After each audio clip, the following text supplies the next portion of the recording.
and was like, I'm gonna live my sugar baby lifestyle.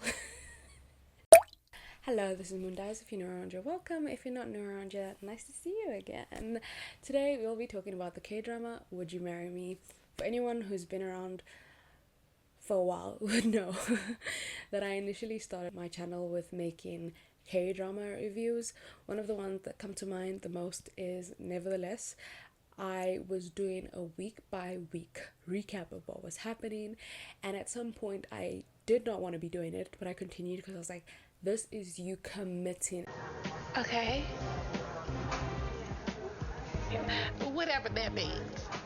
And yeah, I kind of hate that drama now.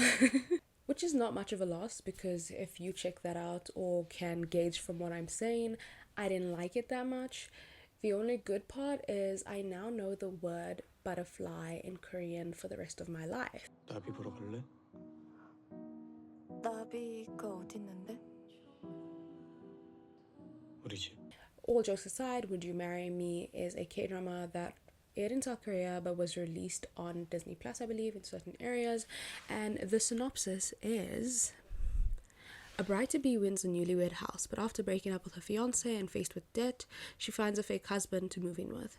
They have to fool the house inspector for 90 days, then the dream home is officially hers. When I read that, I was immediately in. I love a fake dating trope. When executed well, it is something I will absolutely eat up all day, every day, all the time.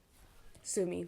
There's a reason why there are certain tropes that are popular and overdone, and it's because when done well, they're good. If anyone is familiar with the main character of this, specifically the woman, Jong Soo-min, she was in another drama where they had a marriage of convenience called Because This Is My First Life, but that had a much more serious tone, and this one seemed to be more on the humorous side, which I was excited to navigate. I thought that they were going to get officially married, but the drama had so much more in store for me, so without further ado, let's dive into it. 제 남편 좀 돼주실래요? The K-drama starts off with Yumeri, our main character, going through the pits because obviously she's going through a lot. In these first episodes, whenever a character is going to lose her fiance, boyfriend, or any other thing, they quickly establish that things are not easy for them. She is an entrepreneur slash CEO of a small company, and by small I mean her and her one employee, and she's not getting enough work and kind of concerned about how she's going to pay her for that month. She's planning her wedding, and this bum that is her fiance is really not involved in it in any way, shape, or form. Then we find out that he was cheating and he leaves her, but so good riddance, even though she is going to be emotionally scarred for a hot minute. Then our girl wins this newlywed competition where you get a house that is worth $5 million to live in with your husband, right? She hasn't yet filed the divorce papers because her bum ass ex, immediately after cheating with her, went overseas with the woman he cheated with, quit his job, and was like, I'm gonna live my sugar baby lifestyle. Considering she hasn't filed a divorce and that she is only able to claim the prize if she's still married, she tries to call him up because our main character, Yumeri, is very morally not skew. I don't know how else to say it, because I would have cut that man out immediately. But she's like, please call me. He blocks her number, and when she goes to see her previous in-laws, they basically insult her as well as her parents by telling her she was never good enough for their bum-ass son, who is called Kim Woo-ju. They think that they're a much more prestigious family, considering that the father is a professor and blah blah blah blah. But also we know that the father is hidden out in some country because he assaulted a student. I don't know, like, people like that make me mad. But it was clear from the get-go that he was trash, so why would I expect any less from his family? In the background, we're finding out that the whole competition was meant to be for this sort of lobbying thing where a rich CEO gave the house to a possible presidential candidate so he could speed up some of the permits and stuff needed to build a new building. The CEO flop because he is a dumbass, to be clear. He had one job: pull out the right name from the box, and he had the name in the sleeve of his arm, but he couldn't even achieve that. And so that's how Yu Meri wins, even though she's supposed to just claim the prize because, yeah, she did win, yeah, she's still married. They start adding clauses onto what they need for the prize, and one of those is that she should be present with her man, whose name is Kim Woo-joo. In the first episode, our character goes through the most of things, and one of the most of things is her embarrassing herself in front of her potential love interest. Because one thing about a K-drama, he is not your male lead if he does not love you when he has seen you through it all, thick, thin, embarrassing, everything. This guy that she met in the first episode conveniently is also named Kim Woo-joo, and you know what? She decides that she gotta take things into her own hands. Because the home that her mom bought for her and her ex-fiance was actually not purchased correctly, they were scammed, she has no place else to live. So she's gotta be savvy. You know, in a K-drama, when someone's going through a lot, they mean a lot. And by a lot, you mean drugs? No, a lot. Homelessness, heartbreak, brokenness. After a lot of antics, Kim Woo-joo eventually agrees to assist Yu Meri, but it doesn't mean that they actually get officially married. What happens is she goes and claims the prize with him. They make up a story to make it clear that they don't want their faces to be plastered everywhere, and the person who's in charge of like telling them that they've won the prize is like, I get it, probably debt collectors, right? But we still have to have a photo with you. So they are decked out in masks, hats, giving that like celebrity, cover it up. They can't know that I've won this prize situation. And now she has a home to live in. 말하실 때마다 술 냄새가 진동하네. 어지럽습니다. The Kim Woo-joo that we meet is polar opposites to her ex-fiance who has the same name, and it's in the sense that he's actually a good person. He seems to be also very morally not skew. And part of the reason there's a whole run around of him trying to assist her is because he feels bad that he'll be committing fraud and will be liable to like possibly going to jail because of the fraud that they're committing. As the viewers, we know that in the background there's so much more happening, and that at the end of the day she did deserve the gift. He seems very callous because he's always giving her sort of lectures and reminding her to be careful, and she feels like she asks too much of him. But we find out shortly after, and in the cutest way possible, that she is his first love. And if you are familiar with K-dramas, first loves is something you've dealt with many a time. I feel like first loves, depending on the K-drama, is done in a way that's so infuriating.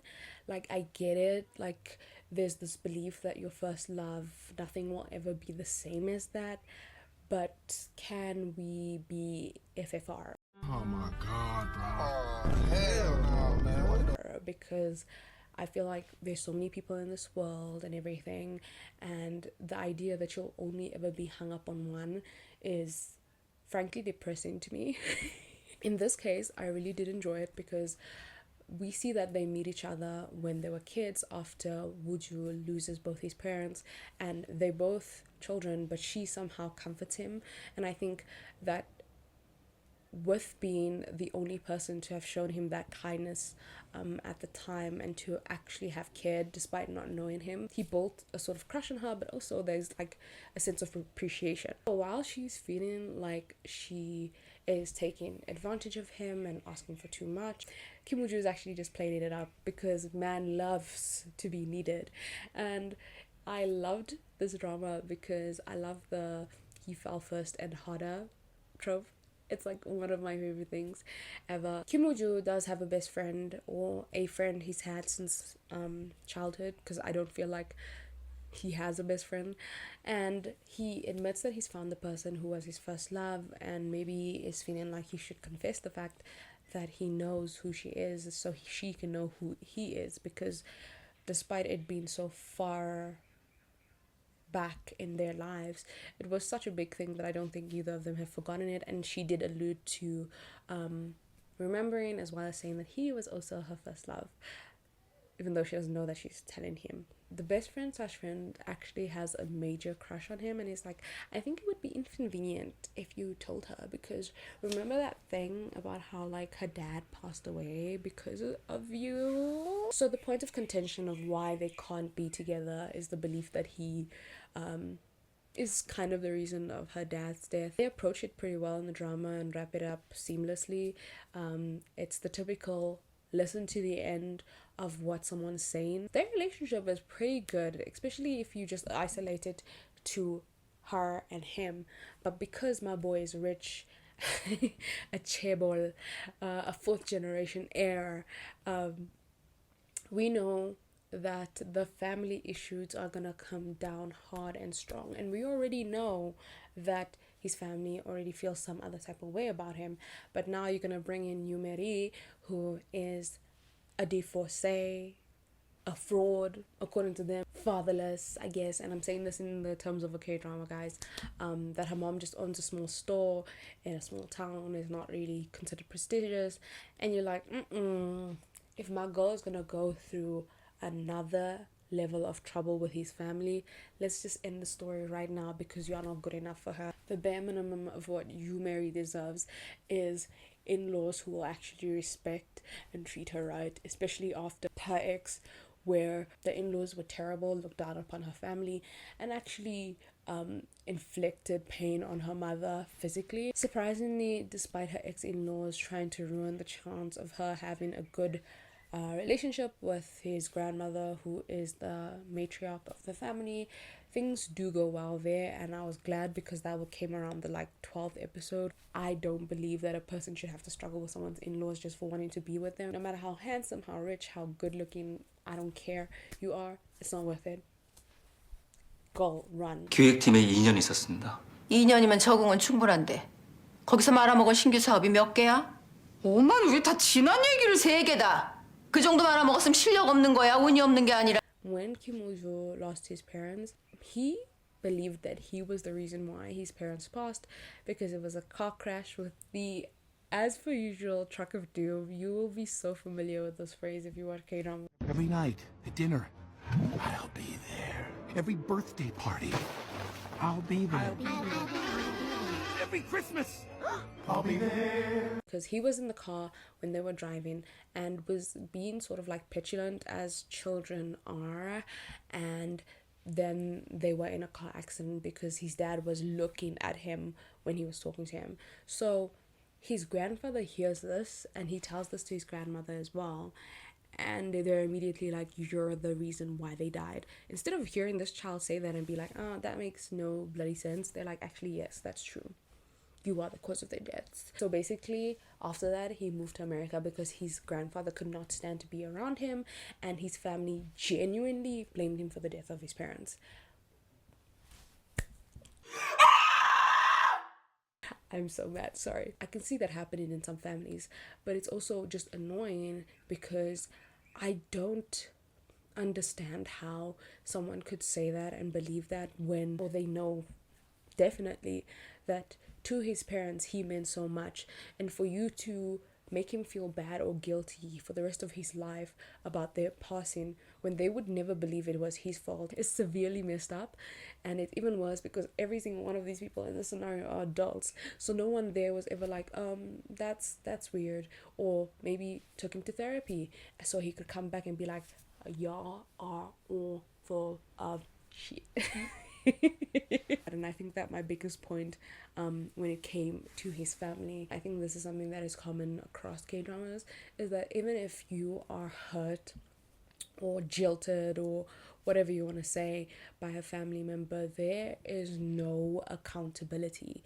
They get to go on and live their lives. The main character has to forgive themselves and forgive them, when I think that there should be something more that actually happens, because by the end of the series he is closer to his family and everything, but I don't think that it erases everything they've ever done to him and how they made him feel for a good portion of his life. While I did feel fuzzy and thankful that he now has like sort of a healthy relationship with his family.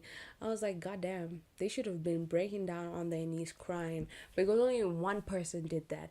And I think it should have been multiple, and maybe even stretch the drama by one more episode so we could see those people feel remorseful and constantly put their knees on the ground to beg for his forgiveness. But I'm one of those people, okay? If you thought that everything I've said thus far felt like a lot already, we also had a murder plotline thrown in there. What? Let me tell you something. Kim Woo-ju's parents did not die because of a car crash. His uncle, like the man who married his aunt, killed his parents because they found out that he had an affair. There's this new thing in K-dramas, specifically ones that are romantic comedy-esque, where they add murder plot lines, guys, and it's one of my biggest peeves as of late when I watch stuff, especially when it just feels so unnecessary, because some of these dramas already have so much going for it. Adding on a murder does not make it in fact more interesting. It makes it messier in terms of storytelling. When I saw it here, I was like, oh my god, like hopefully this is not terrible, because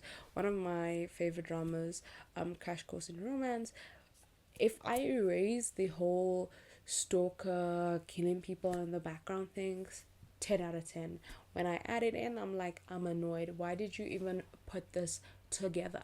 All of that aside, his uncle is a murderer and actually is the person that killed his parents. He did this with his mistress who lives in America, who he has another child with. The amount of bad things this man did was so much and so crazy that I was just like, at this point I can't be shocked anymore, right? And then he proceeded to shock me again. And throughout the whole period where he was married to Kim Woo-ju's aunt, he was actually basically stealing money from the company, stole her inheritance, and was doing all of this so eventually he could take down the company and get what he deserves, because despite marrying into the family, he believes that he deserves so much more. If maybe you were the first son in the family who experienced some sort of, like, you know, what's the thing, unfairness, you know, it would make sense. But you're a man who just decided to marry into this family, and you're just like, I don't think they treat me good enough, even though they did. And he's like, I don't think I have enough. And so he spends his whole life basically planning to take things down while being with Kim Woo-ju's aunt, making her fall in love with him, having a child with him, building a family. Despite everything I said about murder plotlines being annoying, this drama nailed it because they wrapped it in 2 episodes, and that made me so happy. In order for them to do so, it means they had to have thoroughly thought out how things would go in terms of the drama and how they would like to approach it. I was seated, I was excited, and I was like, this is depressing, but I'm so glad you have closure, baby boy. Still annoyed that your family made you think that you were the person at fault for your parents dying, but you know what? If you're fine with it, I guess I can act like I am too. 근데 두 분은 조사가 필요 없겠네요. 제가 매일 볼 테니까요. 예? In terms of the house inspector, the character's name is Baek Sang-hyun. To be perfectly clear here, the whole house inspector portion was a very small portion of this whole entire drama. It was the times where we got to see Yoonmi and Kim Woo-ju like act like they're together the most. Baek Sang-hyun, the house inspector, just lived right across them, and so if anything sus was happening, he'd be like, that's strange, but overall he minded his own business, because he's like, who am I to interfere with someone else's marriage life? Nobody, to be honest. It was only in the first few episodes, when it was very fresh, that the CEO fumbled so hard with the whole gifting the presidential candidate of the house, that he was going hard. Afterwards, it was just like, well, we tried, you know. Baek Sang-hyun interacts quite a lot with Kim Woo-ju's friend, Yoon Jin-kyung. She works in a hospital, and his boss, who is the CEO, is a scummy CEO, and therefore sometimes spends his time there just to act like he's injured so he can run away from the problems he's caused. Baek Sang-hyun, despite being in a managerial position in the company, is basically his secretary. I had to be continuously reminded as I was watching the series that his role was not just to be beat up and disrespected by this man, because it happens quite a lot. He is not a chaebol, and so this chaebol-ass man who believes he's bestowed some sort of gift upon him by giving him those roles, giving him being the operative word here because he's actually very competent compared to the dumbass, treats him like shit. It's pretty clear that him and Yoon Jin Kyung are supposed to end up together, and I think at first I was just like sort of interested in their interactions, and then towards the end I was warming up to it, and with their finale I was completely like, I love you, Zaun. Not to say that Yoon Jin Kyung didn't annoy me, because her like for her friend Kim Woo-joo was so unnecessary. Like, okay, it wasn't unnecessary, but I just feel like she was doing too much when she liked him, which was actually hurtful to him or Yumeri. You know, you can like someone without always being like that jealous archetype. I guess they wanted to add that for some spice, but I don't think we needed more spice than there already was. So if that showed her as actually a nice person who didn't do those things, I think I would have warmed up to her being with Baek Sang-hyun even more, because while he was in his own ways sometimes, because he's operating for a big corp and he is doing things that are sus for the CEO, we get to learn that part of the reason he did those things is because he was an orphan, and he quickly realized as a kid that he would not be treated the same as everyone else. So he managed to get into that CEO's family and be useful towards them, so that for the rest of his life he wouldn't be disrespected the way he was when people thought he had no family and no money. On the other hand, Yoon Jin Kyung is this privileged woman whose father is a director of a hospital. She is a doctor, conventionally beautiful, and it's just so sad just because she can't be with this guy she's liked since she was a kid. Like, women, you could get anyone. They even mentioned that she used to date like a footballer, a pre-debut K-pop star. Why are you doing this? Why? Stand up. You're starting to look a bit pathetic. I'm sorry. So there was a lot going on with this drama. Like, I've made that very clear, right? But I think they did it really well in terms of the 12 episodes. And so there was little to no frustration from me, aside from at least 2 episodes where I was just like, y'all guys and this house thing, you're not taking it seriously enough, because things were escalating. But part of the reason everything was escalating and I was getting annoyed is because of her bum ass ex, Kim Woo-joo. 솔직히 다 깐다. 내가 뱀의 유혹에 빠진 아담이었다. 먹지 말아야 할 금단의 사과를 먹었어. 됐냐? Not to be mistaken with Kim Woo-joo, the one that I love with my heart. This guy was so frustrating, and I thought he was just going to be a small portion of this drama. Oh, he's here in the beginning, he left her, we're going to see him maybe have a sad life, move on. He comes back pretty early and starts to harass Yumeri, threaten. He does so many things to her, right? And by the end of this drama, she sort of forgives him and is like, I hope you can go on living a good life and just remember the good times that we had, because what you're doing right now, what we have right now, where he's constantly just trying to make sure that she is unhappy or trying to ruin her life or her relationship, is actually taking a toll on her. We see that he realizes that he should have stopped. He has done so much. As I said, I listed almost everything he did there, and the least that this drama could do is put this man in jail, because that's where he deserves to be. I think it's very important that any form of media that shows these type of relationships have a clear stance. More often than not, when Kim Woo-joo was doing something malicious, it was accompanied by music that implied he was just up to his antics, when it was not the case. The man broke into her home, threatened her on multiple occasions, and physically hurt her. Even if this is under the guise of his love, it's still harmful. I think it's very important to mention this because right now in South Africa we are experiencing a national crisis in gender-based violence and femicide, where most of these cases are committed by someone the victim knows, a partner, ex-partner, family member, or close friend. I'll put links in my description if you want to learn more about this, but I think it's just very interesting to see how he was forgiven in the end when almost everyone had genuine repercussions to their actions. From Baek Sang-hyun going to prison, the uncle being subjected to a death sentence, and Yumeri actively having to give up the home she had built because of fraud. Otherwise, I really enjoyed it. And if you haven't watched it, I do recommend that you do watch it because it's really good. What I've said is just the tip of the iceberg. In terms of filming, it's very gorgeous. As per usual, I hope you enjoyed this video as much as I did making it, and I'll see you next time. Bye!